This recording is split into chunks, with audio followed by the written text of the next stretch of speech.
Baik, kini kita beralih ke pertanyaan untuk calon wakil presiden nomor urut 1, Bapak Muhaimin Iskandar. Kami akan persilakan panelis Bapak Fabi Tumewa untuk mengambil subtema di dalam wadah. Silakan Pak, mohon diperlihatkan kepada hadirin dan juga moderator.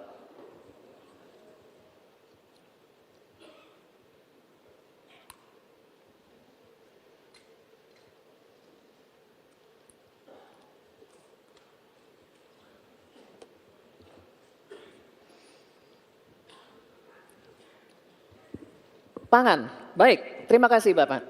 Dan kami persilakan pula panelis Profesor Dr. Insinyur Haryadi Kartodiharjo untuk mengambil undian daftar pertanyaan dari wadah. Mohon diperlihatkan huruf yang tertera.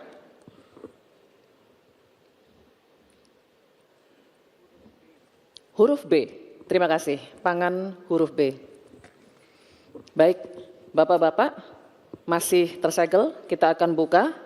Dan kembali kami ingatkan bahwa kami akan membacakan pertanyaan satu kali, mohon didengar dengan seksama.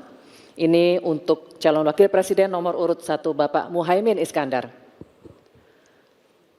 Perubahan iklim ekstrim mengancam produksi pangan dan menurunkan kualitas gizi pangan. Hal ini sangat berpengaruh terhadap kualitas sumber daya manusia serta kecerdasan, imunitas, dan produktivitas. Pertanyaannya, bagaimana strategi paslon untuk menghadapi dampak perubahan iklim terhadap produksi dan kualitas gizi pangan? Waktu menjawab 2 menit, Pak Muhaimin dimulai saat berbicara. Silakan. Saudara-saudara sekalian, tanpa krisis iklim pun persawahan pertanian kita tidak memiliki air dan irigasi yang memadai. Bahkan dia lebih fatal lagi dalam mengadakan pengadaan pangan nasional. Petani tidak dilibatkan dan bahkan hanya melibatkan korporasi. Ini yang harus kita rubah.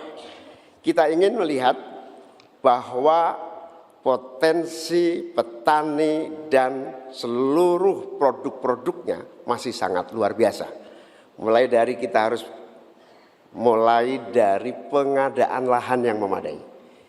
Dalam arti, lahan-lahan yang ada melalui reformasi agraria. Reforma agraria menjadi prinsipnya. Yang kedua, petani kita harus kita beri pupuk yang cukup dengan harga yang terjangkau. Bahkan banyak petani punya duit sebetulnya, tapi pupuknya tidak ada. Bagaimana mungkin? Yang kedua, potensi pupuk organik juga menjadi salah satu bagian penting agar produksi pertanian kita semakin berkualitas.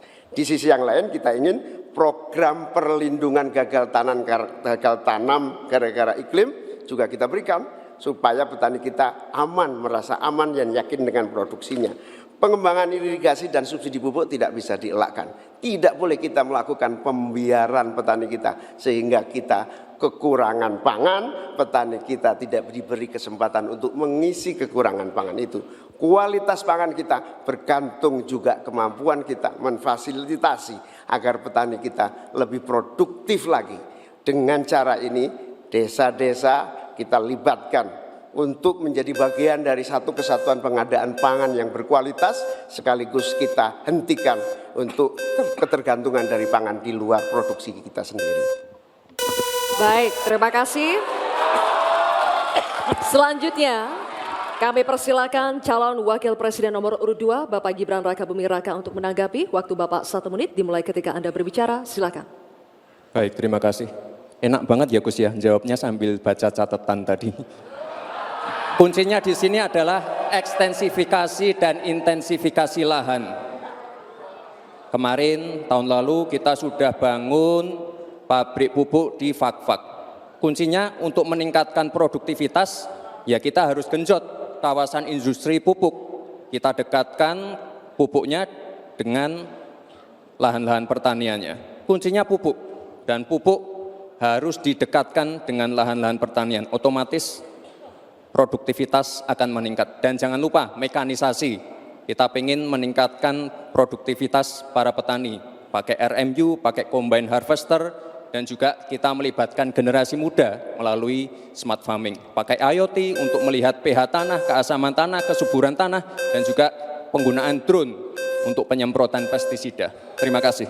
Baik, terima kasih. Terima kasih. Baik, kita lanjutkan Bapak-bapak. Oke. Selanjutnya, Kita lanjutkan ya Bapak Ibu. cukup ya. Kita lanjutkan dulu.